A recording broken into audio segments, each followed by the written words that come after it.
Adishakti services के YouTube channel में आप सभी का स्वागत है। अपना कीमती वक्त हमें देने के लिए धन्यवाद। हम आपकी बेहतर सेवा करते रहेंगे। यदि आपको हमारे वीडियोस पसंद आ रहे हैं तो कृपया अपने दोस्तों को इस संबंध में बताएं और उनसे हमारा चैनल सब्सक्राइब करवाएं। देश की प्रमुख मंडियों में सरसों की नई फसल की आवक बढ़ने के बीच बीते सप्ताह देश के तेल से तिलहन बाजारों में सभी तेल से तिलहनों पर दबाव रहा और इनकी कीमतें हानि दर्शाती बंद हुई। बाजार के जानकार सूत्रों ने कहा कि समीक्षाधीन सप्ताह के दौरान मंडियों में लगभग 13 लाख से 16 लाख बोरी तक सरसों की आवक हुई। हालांकि यह आवक ज्यादातर छोटी जोत वाले किसानों की थी जिन्हें पैसों की आवश्यकता थी। बड़े किसान अब भी सरकार की ओर से न्यूनतम समर्थन मूल्य (एमएसपी) पर सरसों की खरीद होने का इंतजार करते दिखे। इस बीच यह अफवाह भी उड़ी कि अगले महीने सूरजमुखी और सोयाबीन डीगम जैसे सॉफ्ट ऑयल का आयात बढ़ने वाला है। उन्होंने कहा कि संभवतः यह अफवाह सरसों किसानों का मनोबल तोड़कर उन्हें अपनी उपज कम दाम पर बेचने के लिए प्रेरित करने के मकसद से उड़ाई गई हो सकती है।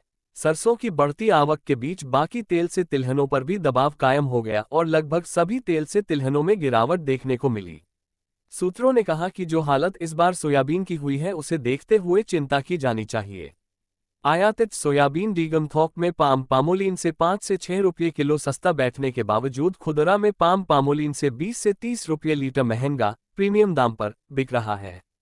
वहीं सस्ते आयातित तेल के कमजोर थोक दाम के बीच अधिक लागत वाला देशी सोयाबीन की पेराई में मिल वालों को देशी सोयाबीन तेल बेपरता बैठता है और संभवतः इसी वजह से सोयाबीन तिलहन की खरीद एमएसपी से काफी कम दाम पर हो रही है।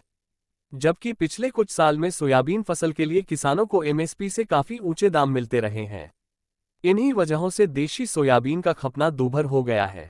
अब डर यह है कि कहीं अगली बार सोयाबीन की बिजाई न प्रभावित हो। सूत्रों ने कहा कि पहले सूरजमुखी के मामले में हम ऐसा देख चुके हैं और उसका नतीजा है कि आज एमएसपी बढ़ाए जाने के बावजूद किसान सूरजमुखी का रकबा बढ़ाने को तैयार नहीं है। इसकी खेती का रकबा सिमटता ही जा रहा है। ये डर मूंगफली और सोयाबीन के मामले में अधिक है कि कहीं इनकी खेती का रकबा न घटने लगे। वर्ष 1997 से 98 में 26.76 लाख हेक्टेयर में सूरजमुखी बोई जाती थी, लेकिन मौजूदा समय में ये रकबा बेहद कम रह गया है। वर्ष 1997 से 98 में देश सूरजमुखी के मामले में लगभग आत्मनिर्भर था और आज हम सूरजमुखी तेल के लिए लगभग 98% आयात पर निर्भर हो चले हैं। दूसरी सबसे बड़ी दिक्कत सोयाबीन डी से आयल्ड केक (डीओसी) की है, जिसका उपयोग मुर्गी दाने के रूप में किया जाता है।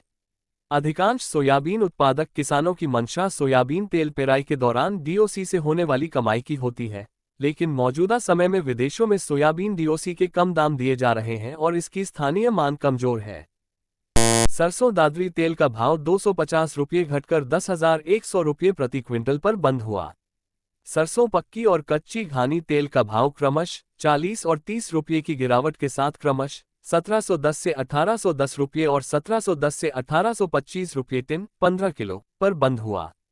समीक्षाधीन सप्ताह में सोयाबीन दाने और लूज का भाव क्रमश 90 से 90 रुपये की गिरावट के साथ क्रमश 4,555 से 4,575 रुपये प्रति क्विंटल और 4,355 से 4,395 रुपये प्रति क्विंटल पर बंद हुआ। इसी तरह सोयाबीन दिल्ली, सोयाबीन इंदौर और सोयाबीन डीगम तेल का भाव क्रमश 700 रुपये, 600 रुपये और 650 रुपये की गिरावट के साथ क्रमश 10,500 रुपये और 10,300 रुपये और 9,000 रुपये प्रति क्विंटल पर बंद हुआ। महंगे दाम पर लिवाली प्रभावित रहने के कारण समीक्षाधीन सप्ताह में मूंगफली तिलहन के दाम 45 रुपये की गिरावट के साथ 6,080 से 6,355 रुपये क्विंटल पर बंद हुए।